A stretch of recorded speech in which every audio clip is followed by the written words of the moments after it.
வெற்றிவேல் முருகனுக்கு அரோகரா. என் அன்பு குழந்தையே, எனது காலடியில் உள்ள விபூதியை மட்டும் தொட்டுவிடு தங்கமே. நீ உன் துணையுடன் சேர்வாயா மாட்டாயா என்பதை உனக்கு நான் இப்பொழுது கூறப்போகின்றேன். சொல்ல முடியாத வலிகளும் உறவுகளால் ஏற்பட்ட விரிசல்களும் நம்பியவர்கள் செய்த துரோகங்களும் இவை அனைத்தும் உன்னுடைய வாழ்க்கையில் மறக்க முடியாத துன்பமாக தொடர்கின்றது. இது எல்லாம் நிச்சயம் முடிந்து விடும் தங்கமே. தாங்கிய துயரம் உன்னுடைய வாழ்க்கையில் நிரந்தரமாக தங்காது. இப்போது உள்ள சுமை மெதுவாக குறையும். உன் மனம் அமைதியை அடையும். தடைப்பட்ட காரியங்கள் சரியாகும். நிம்மதி உன்னை தேடி வரும். உதவி சரியான நேரத்தில் கிடைக்கும். நீ எதிர்பார்த்த நல்ல மாற்றம் நடந்தே தீரும். இந்த நாள் முடிவில் நீ பின்னால் திரும்பி பார்த்தால் இவ்வளவு வழி கடந்து வந்தோம் என்ற நிம்மதிதான் இருக்கும். இனி உன்னுடைய வாழ்க்கை பாரமாக இருக்காது தங்கமே. இலகுவாக ஓடத் தொடங்கும். நம்பிக்கையை விடாதே. உன்னுடைய பொறுமைக்கு பலன் கிடைக்கும். அப்பா முருகன் அருள் உன்னை பாதுகாத்து கொண்டே இருக்கின்றேன்.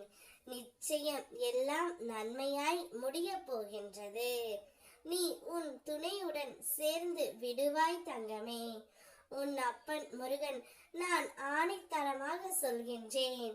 நீயும் உன்னுடைய துணையும் சேர போவது உறுதி. உன்னுடைய வாழ்க்கையில் நடந்தவை அனைத்தும் நடந்தே விட்டது. இனி அதை மனதில் சுமையாக்காமல் போக விடு தங்கமே. ஊழ்வினையின் காரணமாக சில நிகழ்வுகள் நடந்தே ஆகும். அவற்றை மாற்ற முடியாது. ஆனால் அதிலிருந்து மீள முடியும். நடந்ததை நினைத்து குழம்பி ஒரே இடத்தில் தேங்கி நின்றால் வாழ்க்கை முன்னே செல்லாது. பிறப்பிலிருந்து இதுவரை நீ கடந்து வந்த காலங்களை நினைத்து பார் தங்கமே. ஒரு தவறு நடந்தாலும் அதிலிருந்து மீள முடியாமல் நீ அதிக நேரத்தை செலவழித்து உன்னையே நீ சிதைத்து கொண்டாய்.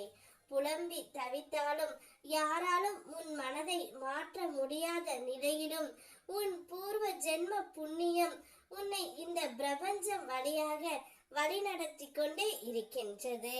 கடந்து வந்த அனுபவங்களில் இருந்து பாடம் கற்று அதைவிட உயர்ந்து எழு. நான் சொல்வதை புரிந்து செயல்படு தங்கமே. இப்போதே அடுத்த அடியை எடு. என் கைகளை பிடித்து நம்பிக்கையோடு எழுந்து நடந்து வா. உன் துணையோடு நான் சேர்த்து வைக்கின்றேன். வெற்றிவேல் முருகனுக்கு அரோகரா.